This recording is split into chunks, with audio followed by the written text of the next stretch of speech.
Hi, everybody. I'm Bill Sanders, and this is Watch Art Sci, the art and science of watch collection. Today, what I'd like to do is to take a look at what I consider a kind of watch collection. This isn't your typical one that has all of one kind, and certainly not one brand. And most of the brands and the models in the brands are not your typical ones, but are ones that I think is first of all over a period of 6 years is affordable, and second of all, I think it has a lot of there are things that I think are have a certain quality to them that I think you might like. So let's take a look at these. Now, the first one I start off. This is the most expensive one in the whole shooting match. And this is a Vacheron Constantin Malt Grand Classic. The dial is a Claude Perry or the hobnail dial. It's white gold. I think it's nice to have a white gold watch. What I'm wearing is white gold. The nice thing about white gold, it has the qualities of gold, but you don't look like mugging a mugging ticket. The caliber in here is the caliber VC 1400 AS. Now, there's the VC 1400, and then there's 1400 AS. The AS has the small seconds with it. So it has a Geneva seal. So this is a watch sort of starting at a fairly at the highest end. What would such a watch be for? Well, a lot of different things. For something more formal, perhaps a little more executive without being pushy, with some subtlety. Now, at 37 millimeters, it's sort of on the edge for on both ends. It's perhaps toward the small end and toward the large end both. And so I thought that would be a nice size. And now the prices on these are with pre-owned are between $7,000 and $8,000. I know that's a lot of money, and this is why I gave this collection 6 years. There's no rush on any one of these. Most of them are much less than that too. So anyway, so this would be the first one. It really is sort of a nice starting point. When I started my collection, I started with a Patek Philippe Classique, Calatrava, and I don't know why it just sort of put a nice cap on it to begin with. Now the second one is the Paul Gerber 92. I've probably seen this one before talking about it.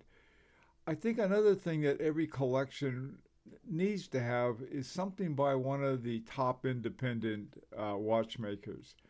There's a group that's called the AHCI, the Académie Horologie des Creators Independents. Basically, it's your top independent watchmakers.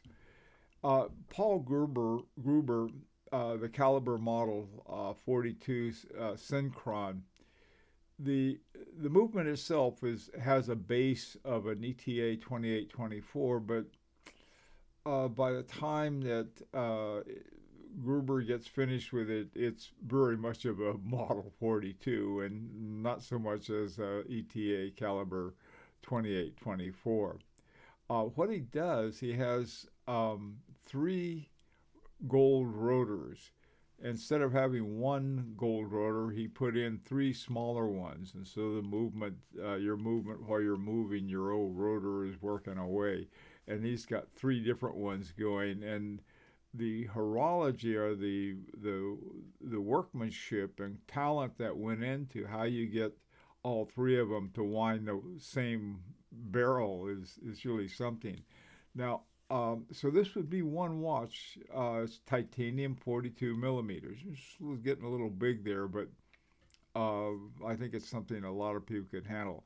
And it's just sort of a good everyday watch too. On top of that, now I found them online for between about $5,000 and $6,000. Okay, again, this is a unique watch.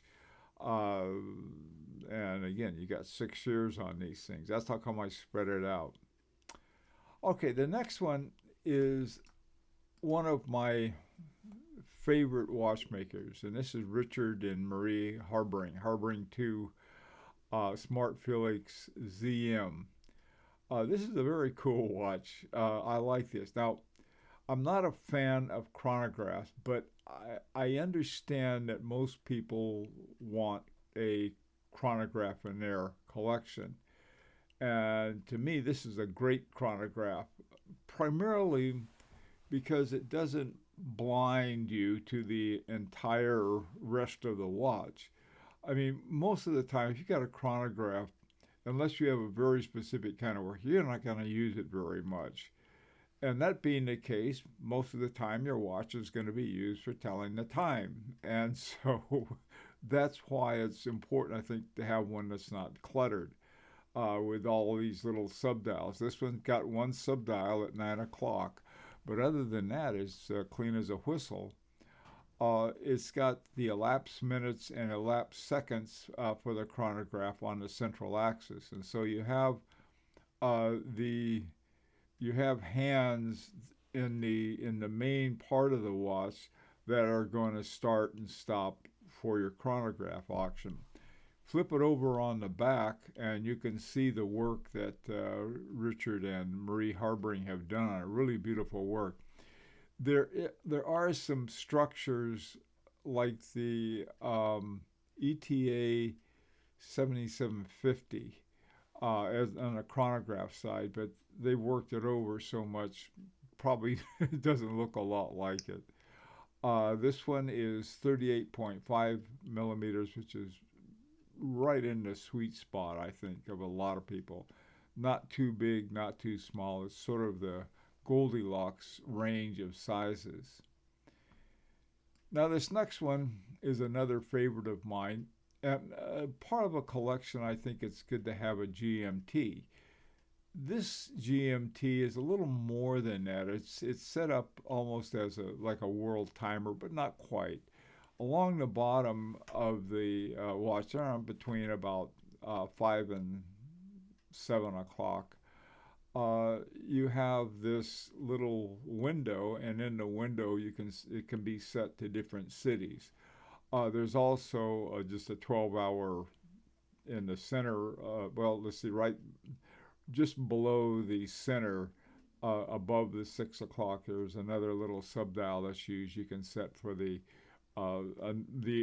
second time. It also has over at about 2 o'clock, it's got a hand date, which is nice. I like hand dates for some reason.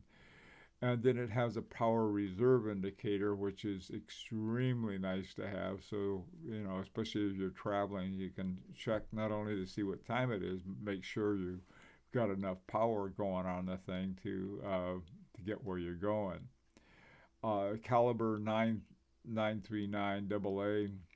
It's a nice one. I really like this watch a lot. 4 hertz, 70-hour reserve. And Jaeger-LeCoultre makes excellent movements. Now, this next one is a Doxa Sub, a Submariner. Most people who have Submariners, they refer to them as desk divers, because about the only diving they're going to do with their diver is under their desk. But to me, what a diver is in a realistic sense, especially one, if you go to a dive shop, you have a bunch of the dive watch there are nothing like the divers that we see, including the most famous and expensive ones like the Rolex Submariner.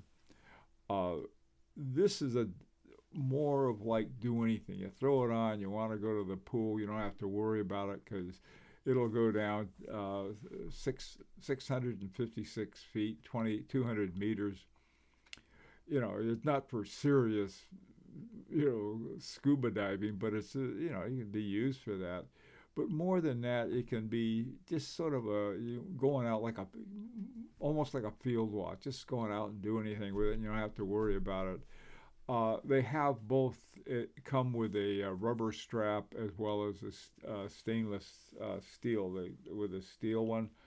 either way, they're inexpensive, relatively speaking, $1,250, but they're really nice watches. Also, too, you can get them in a lot of different colors. I always identify Doxa with an orange color, but they have orange with black bezels, and they have yellow and different colors and stuff. Like it runs on an ETA 2824-2. It's pretty reliable, off the shelf ETA movement. Um, Again, this is for knocking around and having a good time, not have to worry about your watch. Okay, now this last one is by Nomos. It's called the Nomos Tangent 2-Date. This watch is I just love this watch. I don't. It's, to me, it's sort of a great office watch. You're going to the office. You're not trying to impress anybody. If you want to impress them, you can wear your Vacheron Constantin. But this is just a good daily watch. And it's called 2-Date because it has 2-date indicators. One down at 6 o'clock. They got a pretty good sized date window. But they also have around the periphery, right inside the bezel, they have these little windows. And when the date is indicated, when there's a little red, the window turns red on either side of the date. You can see there, it's very easy to see the date. It's 18th. What you can do one of the things I think for telling time and time at a glance, you look at your watch, and if the little red ones are at the bottom, you say, okay, yeah, it's about half past the month.